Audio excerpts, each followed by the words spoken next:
Hey, what's going on, everybody? Welcome back to another The Sports Good video. Today, some more 2022 NFL draft content. Obviously, we are going to try this year more than next year, do more 2022 draft content. So we're starting early, giving you guys some mock drafts. We did our Derek Stingley profile. We broke him down, but we'll do more player analysis.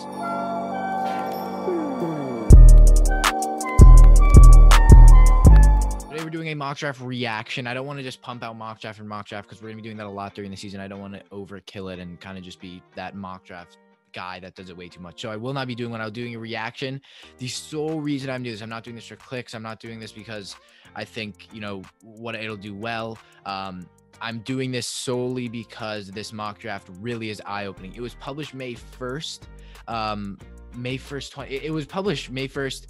So it's an early, it was posted early. I think it was posted before the actual NFL draft, but we're going to hop into it. It's PFN, Pro Football Network mock draft. You saw it by the thumbnail. If you guys saw our first mock draft, it's not obviously Sam Howell, and it's not Spencer Rattler. It's actually Malik Willis, quarterback out of Liberty. Look, this quarterback class is really complicated. It's kind of like last year's edge class. There's no defined number one. It's not like last year it was obviously Trevor Lawrence, and then when we got more to the second, we kind of knew, okay, yeah, it's going to be most likely Zach Wilson or Justin Fields. We knew, what, the quarterback one of this draft is Trevor Lawrence. This year, it's looking like Spencer Rattler, Sam Howell. It really depends, but there's a ton of quarterbacks. You kind of see them listed here: Spencer Rattler, Desmond Ridder, Sam Howell, Carson Strong, JT Daniels, Matt Corral. There's a lot of good quarterbacks, even Slovis from USC. Look, but going to the pick, Malik Willis, I think, is a good quarterback. It really depends on this season. A bit undersized for me, but really good thrower of the ball, a very good rusher, almost amassed 1,000 yards last season. Originally an Auburn commit, as it says here, but then played very well at Liberty, I believe, almost 3,000 passing yards, and scores a lot, really good at those, as I said, off-platform throws and has an arm. So I think, again, for the Lions, I can't touch too much on this because they need a quarterback, and will Malik Willis fit them? We'll see. But moving down to their second overall pick, they selected, and they had Kayvon Thibodeau going to the Houston Texans. I think I think Thibodeau is depending on who you think, depending on who you're talking to, this is the best player in the class. I think it's Derek Stingley. I think defensively there's better players on the board. And again, for a Houston Texans organization, that's probably going to be one of the worst teams. I think it has to be at top two. They're going to be really bad. I mean, you're looking at a third round selection who could be Davis Mills as their quarterback. Kayvon Thibodeau has everything you need from an edge rusher, really good technique, has the perfect size, and really a get to the quarterback type player. I think at least for a Texans team that is rebuilding and needs playmakers, Kayvon Thibodeau makes the most sense at the end of the day. He makes the most sense in terms of just impact on the field, and you need an impact player. I think he makes sense. This is one of the picks I do agree with. There are a lot of them that I don't agree with. I think the Malik Willis one kind of starts off, I would probably, again, it really depends on how this season goes. I could be sounding stupid if he's somehow the best quarterback, or not somehow, if he is the best quarterback going into the draft, but we'll see. Now 3, the Jaguars are up, and they take Evan Neal out of Alabama. Obviously, they franchise tagged Cam Robinson this year after coming off a torn ACL. There's a lot of questions, I guess. They didn't really address the offensive line very well in the draft. We thought that would come in their later second round pick, or even in their, even in their first round pick, but that was Trevor Lawrence. Even their second round pick, they went Travis Etienne, which kind of surprised all of us.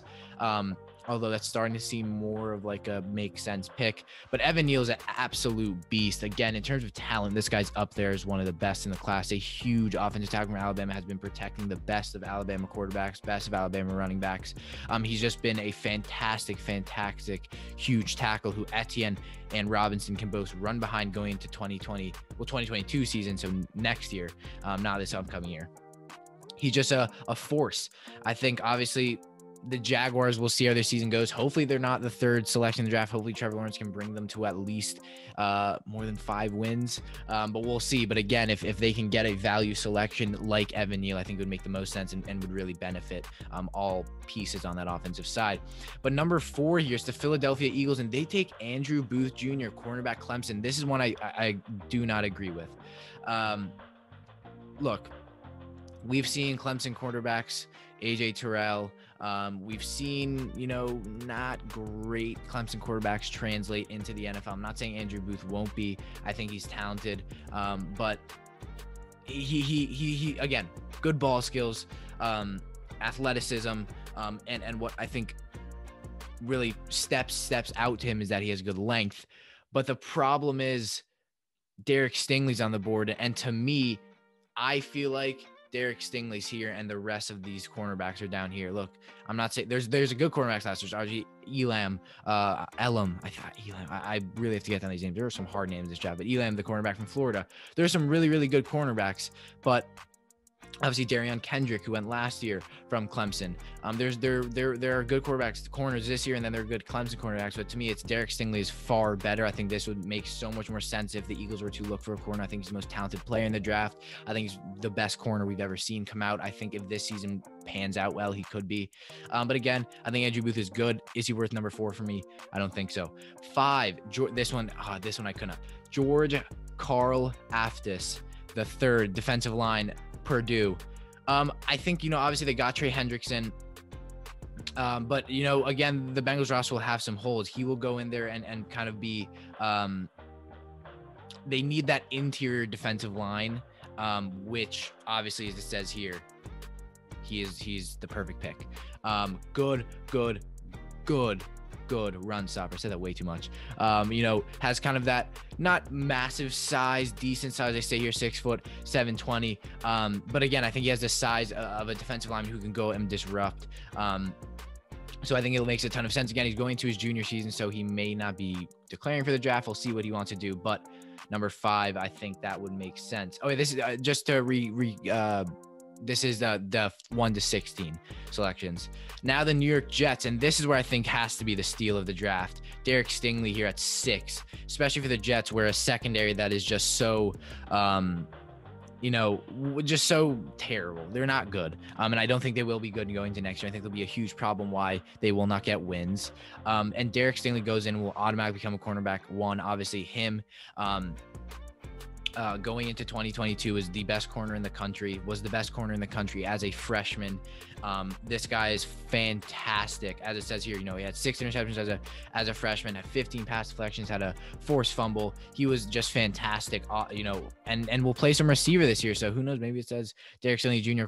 wide receiver, LSU. But the Jets get the steal of the draft with the most talented player here, I think, by a country mile.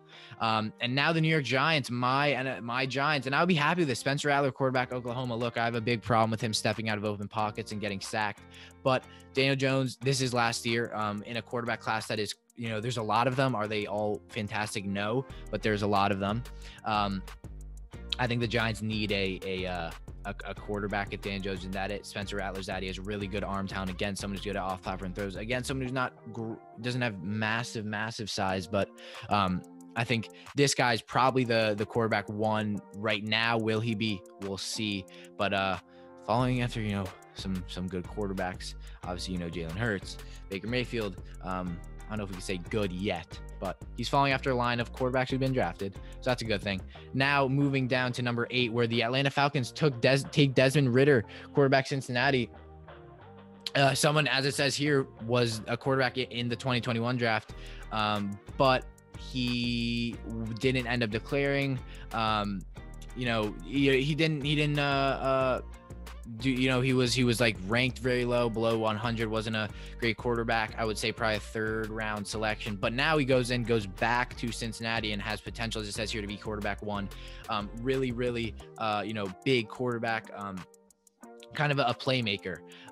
And we've seen a lot of quarterbacks kind of have that arm and start to come in with that arm, and Desmond Ridder has that. For a Falcons team that, Matt Ryan's getting older, they have a new offensive coach who'll be pushing out kind of, focusing more on the offense, even though the defense wasn't great either.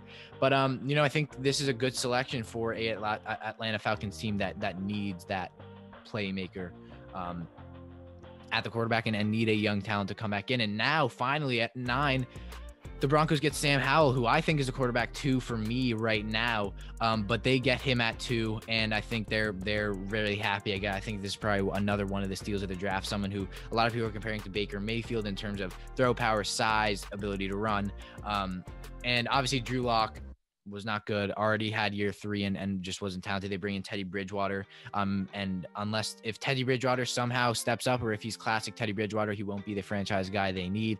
And I'm no hate Teddy Bridgewater. He's been a good quarterback. He's not at the pinnacle of his career.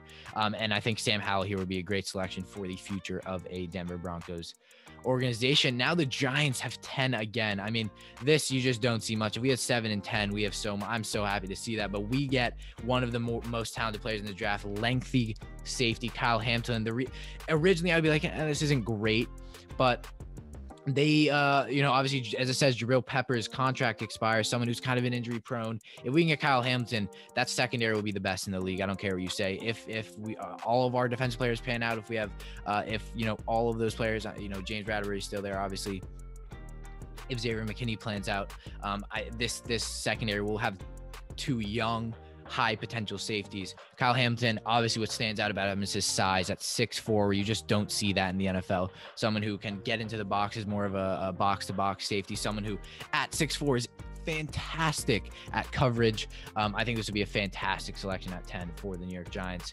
Now at 11, Washington football team, and here goes Carson Strong out of Nevada, who a lot of people are having as their quarterback 1. I don't think Fitzpatrick is the answer. I know Washington don't think it's the answer. I think it's a short-term answer for at least this year. Has experience. They could get him to the playoffs. Someone who I don't think he's appeared. That I think was a stat. He hasn't appeared in the playoffs. But look, Carson Strong comes in and will maybe sit behind Fitzmagic. I don't know, but was really good stats here. Obviously 70% completion percentage, 2,858 yards, 27 touchdowns, only 4 interceptions. Has that size, 6'4", 215, and has an explosive arm. So it makes a ton of sense. Now 12, the Raiders, they get another defensive lineman, and hopefully they don't mess up this year's draft and get DeMarvin Leal, who I think is the best interior defensive lineman in this draft from Texas A&M. Just really, really big guy who can slot into a Raiders defensive line that needs, I mean, this guy's 296 huge. And again, another athletic lineman who will step in and hopefully help a struggling Raiders defense. And at 13, Carolina Panthers take, I think the second offensive lineman off the board, Rasheed Walker out of Penn State. I really like this guy. I think you need hopefully Sam Darnold plays well and you need an offensive lineman to protect him. You franchise tag Moton. And if he hits free agency, then you can go and plan to get Rasheed Walker, who will slip in and be a really powerful outside guard, why have I been calling guard? A tackle who is very powerful at the point of attack and can really, help McCaffrey run and can push the ball to that side of the field. And at 14 here, getting to the last 3 selections, we have the Minnesota Vikings take Zach Harrison out of Ohio State. I like this pick. My edge 2 is Drake from USC, but Zach Harrison I still think is good. Someone who I really liked from last year. And look, they drafted Patrick Jones last year in day 2. But I think Zach Harrison again gives a defensive line that needs help, and I'm not sure what's actually happening. Danielle Hunter, obviously, they don't have a lot of edge, and I think Zach Harrison might be just a quick fix. Do I like him? I'll have to research a little bit more on him, but for right now, my edge 2 would be Drake from USC. 15, Cardinals get Garrett Wilson out of Ohio State, someone who another receiver, which is actually funny. Obviously, it says here Rondale Moore was who they took in the second round. They had a decent draft second round. Then they obviously got Zaven Collins in that first round of Tulsa, whether I liked it or not. But Garrett Wilson's really electric on that side of the ball. He's just a very good receiver, someone who is just valuable at number 15. Do I agree with taking a receiver for the Cardinals? Obviously, Hopkins will still be there. Maybe not. I think they probably should address maybe defensive cornerback side of the ball, but there isn't many here. But there is. I mean, Kyer Elam's here. There are some other good cornerbacks, but we'll see. I mean, I think selection-wise, it's a decent selection for a Cardinals team that is looking to give Kyler Murray weapons. Hopefully, he takes that step this year, and I think Garrett Wilson, plug him in next year, he'll be able to get more weapons and have more targets or people to throw to. Now the Pittsburgh Steelers get one of I'm cornerbacks in my position. I really like Kyer Elam out of Florida, and I think this guy, depending on how it goes could maybe be cornerback 1. I can't say that. Stingley will be, but will be cornerback 2. He has a chance of that. But obviously, as it says here, they don't have cornerbacks. Obviously, a lot of them were actually sent to division rivals this year. Joe Hayden's a free agent in 2022 and hasn't been fantastic. But just a really, really tall guy. It says here 6'2", 193, which is just huge. And that yells Pittsburgh, aggressive, big cornerback, someone who has phenomenal ball skills. I think ball skills that kind of rival the ones of Derek Stingley if you kind of look into his tape.